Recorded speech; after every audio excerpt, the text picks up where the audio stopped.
Hey guys, ഇന്നൊരു ഓണ ഷോപ്പിങ്ങിന് പോയാലോ? ഞങ്ങൾ കിളിമാനൂരുള്ള സ്മാർട്ട് ബസാറിലാണ് പോയത്. ഈയിടെയാണ് ഇവിടെ അത് ഓപ്പൺ ചെയ്യുന്നത്.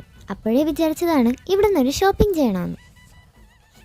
ഞാനും അച്ഛനും അമ്മയും കൂടി ഈവനിങ്ങിലാണ് പോയത്. ആദ്യം ക്ലോത്ത് സെക്ഷനിലാണ് ഞങ്ങൾ കയറിയത്. ഒരുപാട് കളക്ഷൻസ് ഉണ്ടായിരുന്നു.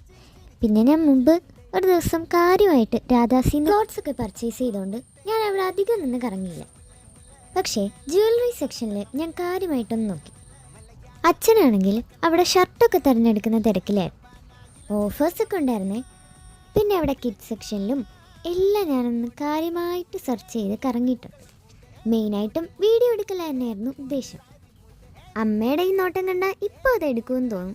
പക്ഷേ അത് തിരിച്ചു വെക്കാം. പിന്നെ നമ്മൾ നമ്മുടെ ട്രോളിയും കൊണ്ട് വീട്ടിലേക്ക് ആവശ്യമായിട്ടുള്ള സാധനങ്ങളൊക്കെ തപ്പാമെന്ന് വിചാരിച്ച് താഴെ എത്തി. അവിടെയാണെങ്കിൽ പല പല വെറൈറ്റി സാധനങ്ങളാണ് കണ്ടത്. ഇവിടെ എത്തിയപ്പോഴേക്കും അമ്മയ്ക്ക് ഉത്സാഹം കൂടി. പിന്നെ കാര്യമായിട്ട് എന്തൊക്കെയോ പെറുക്കിയെടുക്കുന്ന കണ്ടു. ഇതൊക്കെ കണ്ടിട്ട് പെറുക്കിയെടുക്കാൻ തോന്നുന്നുണ്ട്. പക്ഷേ എടുത്ത പോലെ തന്നെ തിരിച്ചു വെച്ചിട്ടുണ്ട്. ഇതിൻ്റെയൊക്കെ പ്രായപരിമിതി കഴിഞ്ഞല്ലോ. ഓണമൊക്കെ ആയതുകൊണ്ടും പിന്നെ ഇത് തുറന്നിട്ട് അധികം ദിവസം ആവാത്തത് കൊണ്ടും തന്നെ നല്ല തിരക്കൊക്കെ ഉണ്ടായിരുന്നു. നമ്മൾ ശരിക്കും മണിക്കൂറുകളോളം കറങ്ങി നടന്ന് എല്ലാം നോക്കി. വീഡിയോ എടുക്കുന്നതിൻ്റെ കൂടെ തന്നെ എനിക്കാവശ്യമായിട്ടുള്ള ചില കാര്യങ്ങൾ ഞാൻ ട്രോളിയിലാക്കുന്നുമുണ്ട്. ഞാൻ ഫസ്റ്റ് ടൈമാണ് ഇവിടെ വരുന്നെങ്കിലും അച്ഛനും അമ്മയും മുമ്പേ തന്നെ ഒരു വട്ടം വന്ന് നമ്മൾ കോസ്മെറ്റിക് പ്രൊഡക്ട്സിൻ്റെ അടുത്തോട്ടാണ് പോയത്. അപ്പോൾ കഥകളും കാര്യങ്ങളൊക്കെ ഇഷ്ടപ്പെടുകയാണെങ്കിൽ ലൈക്ക് ചെയ്യാനും സബ്സ്ക്രൈബ് ചെയ്യാനും ഒന്നും മറക്കല്ല. അങ്ങനെ നീണ്ട ഷോപ്പിംഗ് ഒക്കെ കഴിഞ്ഞ് ബില്ലിങ്ങിനെത്തി. നമുക്ക് ഗിഫ്റ്റ് കൂപ്പൺ കിട്ടിയിട്ടുണ്ടായിരുന്നേ.